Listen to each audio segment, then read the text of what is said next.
Lectura del libro de los Hechos de los Apóstoles. En aquellos días, un ángel del Señor le dijo a Felipe: levántate y toma el camino del sur que va de Jerusalén a Gaza y que es poco transitado. Felipe se puso en camino y sucedió que un etíope, alto funcionario de Candaces, reina de Etiopía, y administrador de sus tesoros, que había venido a Jerusalén para adorar a Dios, regresaba en su carro leyendo al profeta Isaías. Entonces el Espíritu le dijo a Felipe: acércate y camina junto a ese carro. Corrió Felipe y, oyendo que el hombre leía al profeta Isaías, le preguntó: ¿entiendes lo que estás leyendo? Él le contestó: ¿cómo voy a entenderlo si nadie me lo explica? Entonces invitó a Felipe a subir y a sentarse junto a él. El pasaje de la Escritura que estaba leyendo era este: como oveja fue llevado a la muerte, como cordero que no se queja frente al que lo trasquila. Así él no abrió la boca. En su humillación no se le hizo justicia. ¿Quién podrá hablar de su descendencia, puesto que su vida ha sido arrancada de la tierra? El etíope le preguntó a Felipe: dime por favor, ¿de quién dice esto el profeta? ¿De sí mismo o de otro? Felipe comenzó a hablarle y, partiendo de aquel pasaje, le anunció el Evangelio de Jesús. Siguieron adelante y llegaron a un sitio donde había agua. Y dijo el etíope: aquí hay agua, ¿hay alguna dificultad para que me bautices? Felipe le contestó: ninguna, si crees de todo corazón. Respondió el etíope: creo que Jesús es el Hijo de Dios. Mandó parar el carro, bajaron los dos al agua y Felipe lo bautizó. Cuando salieron del agua, el Espíritu del Señor arrebató a Felipe. El etíope ya no lo vio más y prosiguió su viaje lleno de alegría. En cuanto a Felipe, se encontró en la ciudad de Azoto y evangelizaba los poblados que encontraba a su paso hasta que llegó a Cesarea. Palabra de Dios. Te alabamos, Señor.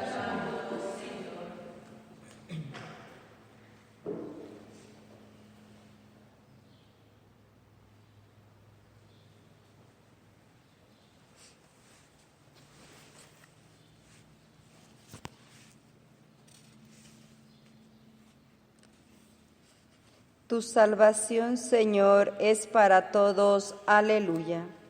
Tu salvación, Señor, es para todos. Aleluya. Naciones bendigan a nuestro Dios, hagan resonar sus alabanzas, porque Él nos ha devuelto la vida y no dejó que tropezaran nuestros pies.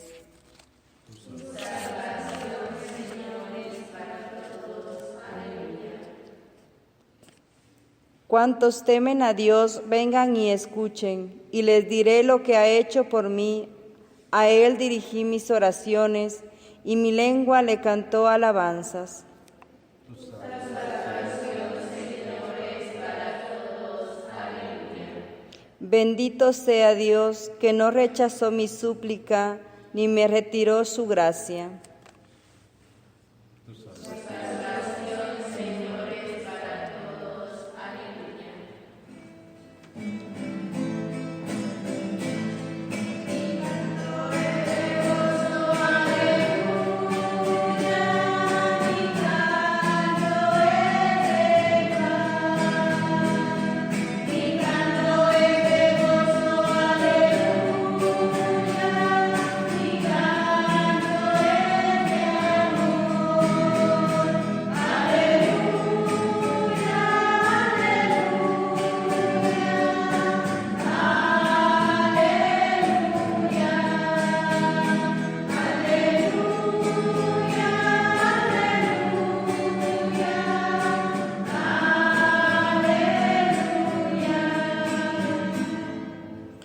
El Señor esté con ustedes.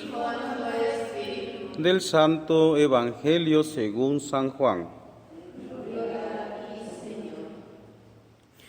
En aquel tiempo Jesús dijo a los judíos: nadie puede venir a mí si no lo atrae el Padre que me ha enviado, y a ese yo lo resucitaré el último día.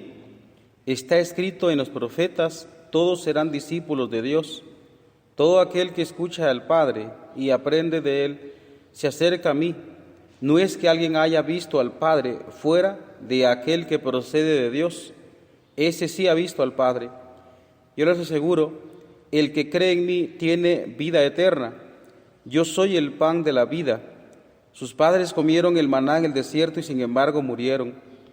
Este es el pan que ha bajado del cielo para que quien lo coma no muera.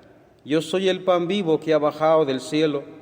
El que coma de ese pan vivirá para siempre, y el pan que yo le voy a dar es mi carne para que el mundo tenga vida. Palabra del Señor. Gloria a ti, Señor Jesús. Continuamos con el discurso del pan de vida del capítulo número 6 del libro de San Juan. Y pues como ya sabemos, estamos ahorita en el contexto de la resurrección y podemos hablar de muchísimas cosas en torno a este pasaje que hemos escuchado. Principiando con los distintos tipos de alimento que todos, más bien que hay, ¿no? Los distintos tipos de alimento. Por una parte, ya sabemos que el alimento pues normal que todos comemos, ¿no? Frijolitos y chicharrones y carne asada y lo que sea, que es alimento para el cuerpo. Pero si hablamos también de una manera psicológica, sabemos también de que nosotros mismos somos alimento, como también las personas mismas es alimento de otras personas. Un sacerdote comentaba en una ocasión, hablando de este fenómeno de los esposos que ahora se casan y omiten tener hijos y no quieren tener hijos. Entonces, si muchos tienen uno y si ese pobrecito nació por accidente. Y entonces los hermanitos, no hay hermanitos, y el pobrecito que nació tal vez por puro accidente, por decirlo de esa manera, entre comillas, ¿no? Entonces resulta que el pobrecito carece de un alimento que se llama la presencia viva de otro hermanito. Entonces dice él, se volvieron importantes los hermanitos, y por eso hay algunos que incluso se llegan a suicidar porque como que no tienen un igual con quien compartir, porque los papás pues son los papás, evidentemente ahí están los papás, pero necesita alguien de su categoría, por decirlo de esa manera, ¿no? Entonces las personas son alimento también para uno, ¿verdad? Las personas, uno ve a la persona que uno ama, ¿verdad? Háblese de papá, mamá, hermanos, hijos, etcétera, ¿verdad? Tíos, abuelos, bueno, una cantidad de gente que uno ve ahí, especialmente si uno tiene gran afecto. Entonces las personas son alimento para uno las ve y uno se llena de alegría, ¿va? Porque imagínense estar solito en una montaña, tal vez con alimañas y tal vez con todo este tipo de cosas, pues evidentemente uno no vive, ¿no? Como le pasó, por supuesto, a Adán, ya sabemos nosotros eso, ¿no? Que Dios lo puso en el jardín del Edén, pero no había nadie igual a él. Estaba con el montón de animales que pueden ser pues también otras criaturas, pero no se compara como otro ser humano, ¿no? No se compara. Entonces él se siente completamente solo. Por eso cuando Dios crea ya a la mujer, como está en la Escritura, pues entonces él exclama: oh, esta sí es carne de mi carne y hueso de mis huesos, ¿no? Entonces se sació solo con verla, y eso es muy bello, ¿verdad? Hablando así desde el punto de vista afectivo, ¿verdad? Y psicológico para nosotros. Pero también si vamos elevamos un poquito más allá, ¿verdad? Ahora desde la fe. En una ocasión un obispo colombiano, que nosotros recibimos, como ya sabemos, formación los 4 de agosto, que es los días del Santo Cura de Ars. Entonces ahí se tiene una reunión de clero. En esta ocasión pues no hemos tenido ya, este año no sé cómo vamos a estar, ¿verdad? Por la razón de la enfermedad, pero en una ocasión hace más o menos entre 3 y 4 años decía un obispo colombiano que nos vino a dar la formación, decía que el sacerdote es alimento para la gente. Entonces decía él, cuando ustedes como sacerdotes no vayan a las comunidades, con la gente, pues no necesariamente tiene que decir un discurso impresionante ahí que que los convenza a todos, ¿no? Sino decía él, con la que la gente los vea a ustedes como sacerdotes, ya es alimento, ya es alimento. Y pues esa es mi experiencia también como sacerdote, ¿verdad? Que se los comparto porque es muy hermoso, ¿verdad? Precisamente en uno de estos días me impresionó mucho porque uno se topa con gente de mucha fe en las comunidades, en las aldeas, ¿verdad? Y precisamente hace más o menos 15 días, pues un domingo me llamaron, pero yo estaba tan ocupado que no pude contestar, pero después devolví la llamada y nadie me contestó, y por el cansancio pues lo dejé así, y yo lo que quería era dormir, ¿no? Y descansar plácidamente. Y resulta que me habían llamado de una aldea y yo como no tenía registrado ese número, entonces pues lo dejé así, ¿no? Entonces lo dejé así, ya no me contestaron, no, lo dejé así. Y la sorpresa es que después tenía que viajar precisamente a esa aldea, pero sin que yo supiera que la gente me había llamado.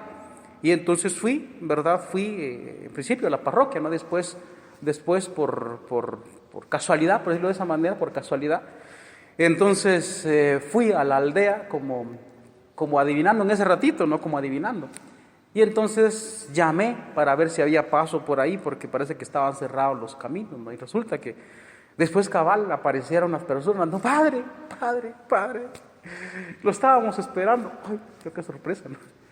Y entonces cuando llegué a esa comunidad, era una familia que me había llamado porque pues un miembro de su familia estaba bastante grave y necesitaban la unción, y pues por la cuestión de la enfermedad no es tan fácil que lleguen los padrecitos, ¿no? Pero yo por casualidad también llegué, y entonces era que me estaban esperando ahí, y se llenaron de alegría porque yo había llegado, ¿no? Y yo ¿quién soy? ¿No?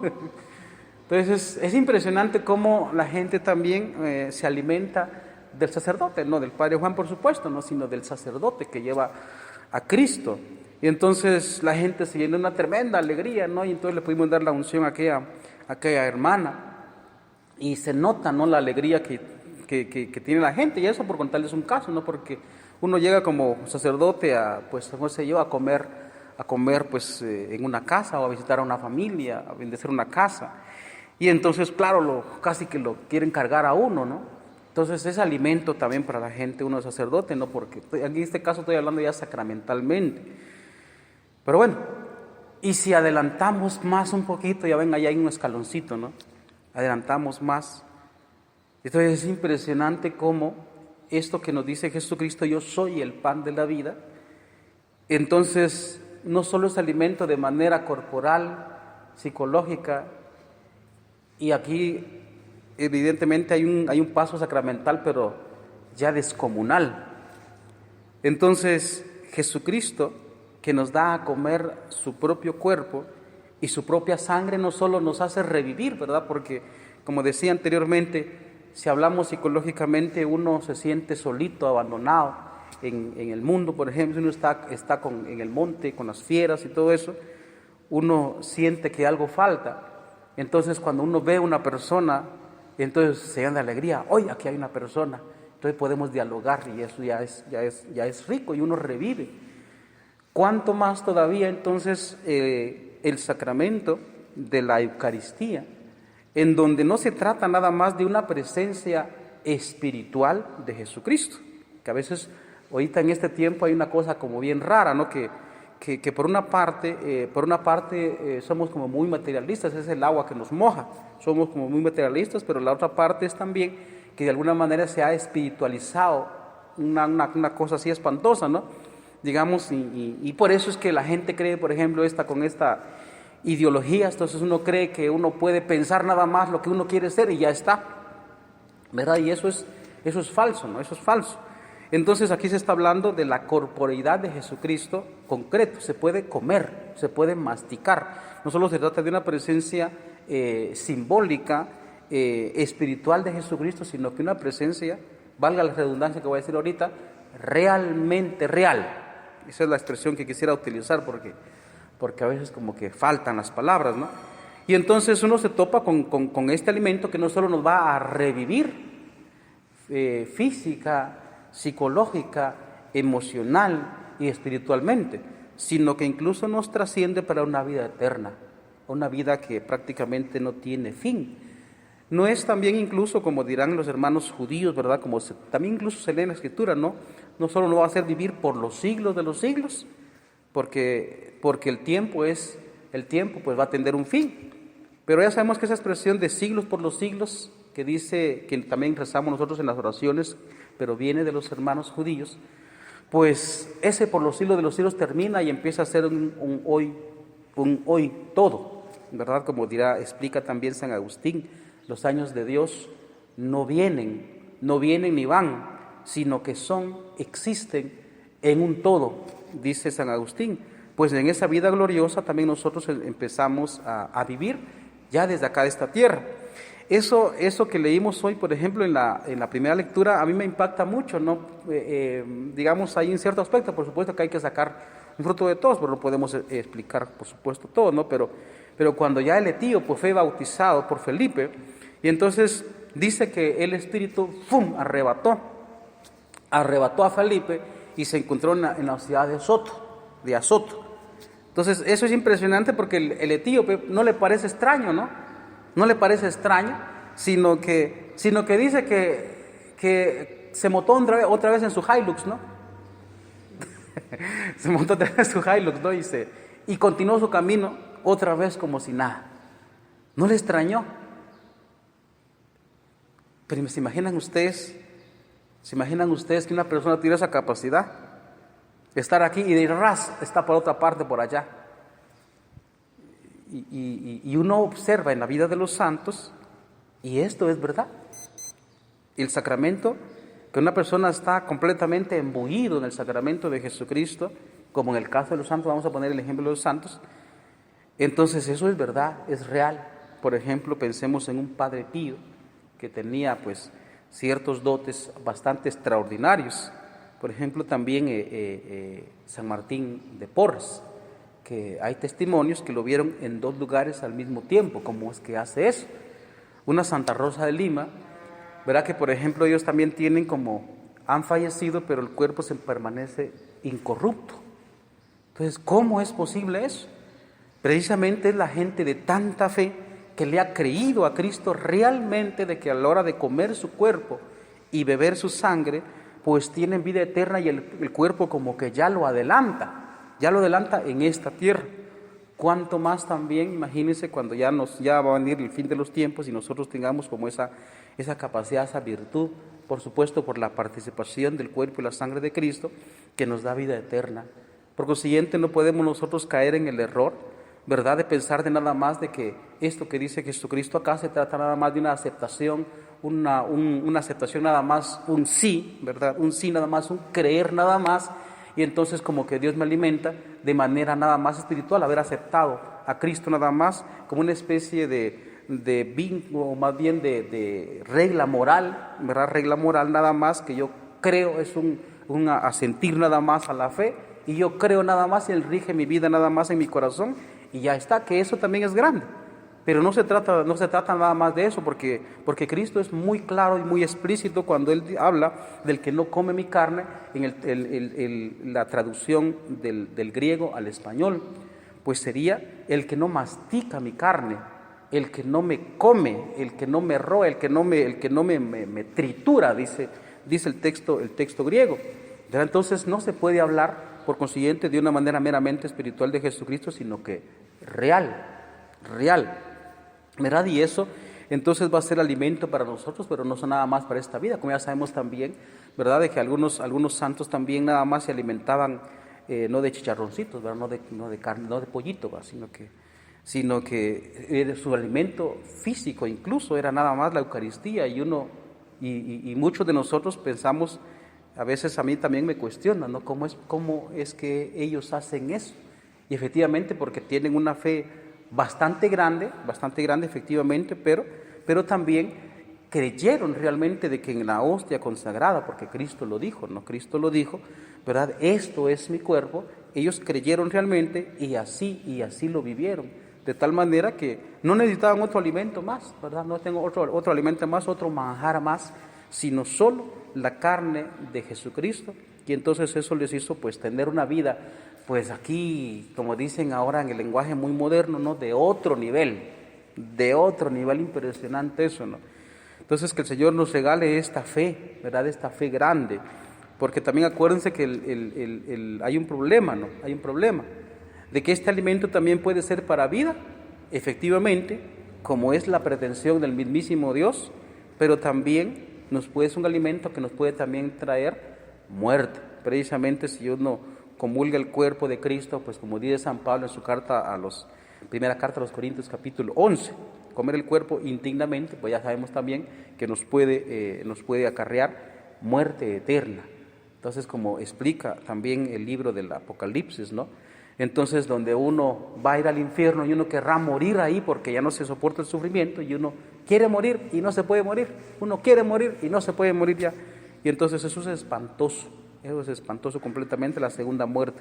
¿Verdad? Que el Señor nos regala entonces esta fe, ¿verdad? Para creer firmemente en nuestro Señor Jesucristo, que Él es alimento, que el alimento que trasciende de esta vida a la otra. Estamos hablando, como digo, en este caso, en un ámbito sacramental. Recordemos que, como dicen los santos padres también, lo que los apóstoles vieron, observaron, todo aquello que aconteció, hoy es sacramento. La palabra sacramento es del latín, que viene también del griego, traducido al español, significa misterio, un misterio que los discípulos contemplaron físicamente con sus ojitos, y nosotros ahora pues lo contemplamos, pero en el sacramento, y ahí está escondido Dios verdadero, y eso no cuesta creer, como dirá, con esto voy a concluir, Santa Teresita del Niño Jesús. Ella decía que no entiende ella por qué la gente le cuesta creer tanto de que Dios está en la hostia consagrada. Entonces decía ella, ¿por qué? Porque es que si no creemos pues que Dios es poderoso, y como Dios es poderoso, entonces a Él nada le cuesta, todo es posible para Él. Por consiguiente, no le costó entonces quedarse en la hostia consagrada y al mismo tiempo irse, no le costó, decía ella. Pues que nosotros creamos de esa manera radical, ¿verdad? Que cuando comulgamos el cuerpo de Cristo es Él mismo el que está allí, ¿verdad? Y que nosotros masticamos, Él se nos da para que tengamos vida eterna. Amén.